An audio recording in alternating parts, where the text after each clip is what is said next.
இந்த வீடியோவில் நீங்கள் என்ன பார்க்க போகிறீங்கன்னா, ஐபிஎல் 2024 ஆப்ஷனில் நம்ம வந்து சிஎஸ்கே வந்து 6 பிளேயர்ஸ் எடுத்திருந்தோம். அதில் 3 ஃபாரினரு, 3 இந்தியன் பிளேயர்ஸ்.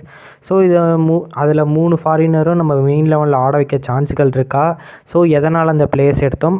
அதுவும் இல்லாமல் நம்ம எடுத்த 3 இந்தியனில் ஒரு 2 பேர் யங்ஸ்டரு. அந்த யங்ஸ்டரில் ஒருத்தரை நம்ம விளாட வைக்க சான்சஸ் இருக்கும். இன்னொருத்தர் எடுத்துகிற ஒரு எக்ஸ்பீரியன்ஸ் பிளேயர், ஏற்கனவே நம்ம சிஎஸ்கே கூட விளாண்டுன்றவர், நம்ம ஷாக்குர் டாக்கரை பற்றி தான் சொல்லிகிட்டு இருக்கேன். ஸோ இவங்கெல்லாம் எதனால் எடுத்தாங்க, அந்த ரீசன் இந்த வீடியோவில் பார்க்க போகிறோம். ஃபஸ்ட் எடுத்தோன்னே ரச்சின் ரவீந்திராவிலேருந்து ஆரம்பிப்பேன். ரச்சின் ரவீந்திராவை பொறுத்த வரைக்கும் ஓப்பனிங் பேட்ரு, அதனால் நம்ம ஓப்பனிங் காம்போக்காக எடுத்தோம். யாருக்கு இதுனா, டெவன் கான்வேக்கு ஒரு பேக்கப்பாக. இப்போ நம்ம டெவன் கான்வேக்கு இப்போ ரீசெண்டாக இன்ஜுரி ஆச்சுல்ல, அது மாதிரி இன்ஜுரி ஆயிருந்ததுன்னா இவரை கூட நம்ம ஓப்பனிங்க்கு ட்ரை பண்ணி பார்க்கலாம். ஏன்னா அதிரடி ஹிட்டர், பயங்கரமான ஸ்பின் ஹிட்டிங் பேட்ஸ்மேனாக இருக்கார். ஸோ இவரும் ஒரு கான்வேக்கு பயங்கர பேக்கப் பிளேயராக இருப்பார். ஸோ அதனால தான் நம்ம ரச்சின் ரவீந்திரா இவருக்கு இம்பார்ட்டன்ஸ் கொடுத்து எடுத்தது. அதுவும் இல்லாமல் ரச்சின் ரவீந்திரா எடுத்தது ஒரு ஸ்டீல் பை அப்படின்னு நான் சொல்லுவேன்.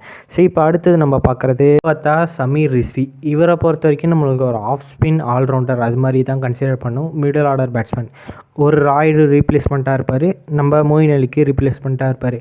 ஏன்னா போன வருஷம் மொயின் அலி பெருசாக நம்ம ஐபிஎலுக்கு அந்தளவுக்கு பெருசாக பண்ணலை. ஒரு சில மேட்சஸ் பவுலிங் போட்டு விக்கெட் எடுத்திருந்தாலும் அந்தளவுக்கு ஹியூஜ் பர்ஃபார்மன்ஸ்லாம் எதிர்பார்க்கவே இல்லை.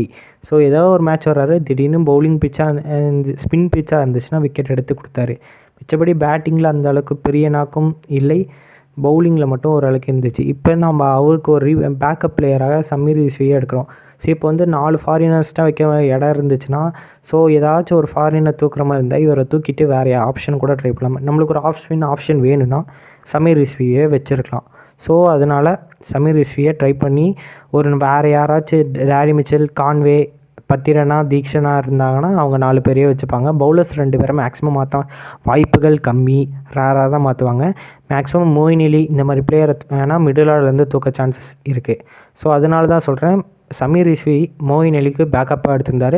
அதுவும் இல்லாமல் நம்ம 57 பிளேஸில் ஆடுறதுக்கு ஒரு பிளேயர் வேணும், அது இவருக்கு தான் கரெக்டாக சூட் ஆகும்.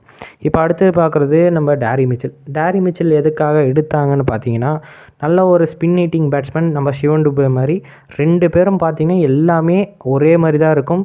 என்ன, அவர் லெஃப்ட் ஹேண்டர், இவர் ரைட் ஹேண்டர். டேரி மிச்சல் ரைட் ஹேண்டர், இவர் லெஃப்ட் ஹேண்டர், அவ்வளோதான் 2 பேருக்கு வித்தியாசம் தவிர மிச்சபடி 2 பேரும் ஒரே மாதிரி. பவுலிங்கும் ஸ்லோயராக மீடியம் பேசர் தான். அதே வந்து பேட்டிங்கில் ஸ்பின் ஹிட்டிங் பேட்ஸ்மேன், நல்லா கேமை எடுத்துகிட்டு போகிற 2 பேட்ஸ்மேனும் தரமான பேட்ஸ்மேன். ஸோ இவங்களை நினச்சி பாருங்கள், இவங்க 2 பேர், அதுக்கப்புறம் சமீர் ரிஸ்வி 3 பேரும் மிடில் ஆர்டர் ரோல்ஸில் இப்படி இருக்கணும்.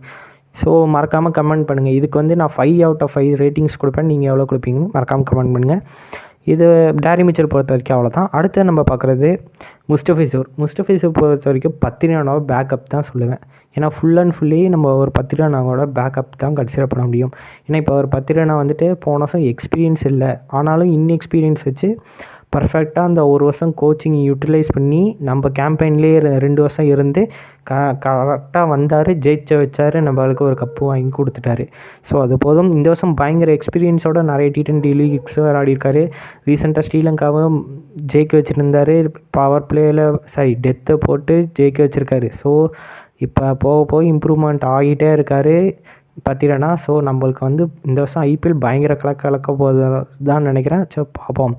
அடுத்து நம்ம பார்க்க போகிறது ஷாக்குர் டாக்கர். எதுக்கு எடுத்த ரீசன்னா, நம்ம 2021 அதுக்கப்புறம் வந்துட்டு ஆப்ஷன் மெகா ஆப்ஷன் ஆயிடுச்சு. மெகா ஆப்ஷனில் இவரை ரிலீஸ் பண்ணுற நிலைமைக்கு போனனால நம்ம இவரை வெளியே விட்டுட்டோம். ஸோ அந்த சமயத்தில் வேறு டீம் வந்து கேபிட்டலைஸ் பண்ணனால அப்போ நம்மக்கிட்ட அமௌண்ட் இல்லைன்னா அப்போயே நம்ம 2022 ஷாக்குர் டாக்கரை வாங்கியிருப்போம்.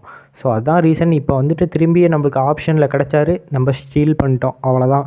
ஸோ இவருக்கு வந்து இப்போ ஃபார்ம் அவுட்டில் இருக்கார், இப்போ ஃபார்முக்கு வர தயாராகிட்டு இருக்காரு அப்படின்னு தான் சொல்ல வேணும். ஏன்னா நம்ம சிஎஸ்கே கேம்புக்கு வர போகிறாரு, இன்னும் ஃபுல் ஃபயரில் இருப்பார். அதுவும் இல்லாமல் இன்றைக்கி வந்து ப்ராக்டிஸ் செஷன் ஆரம்பிக்க போகுது.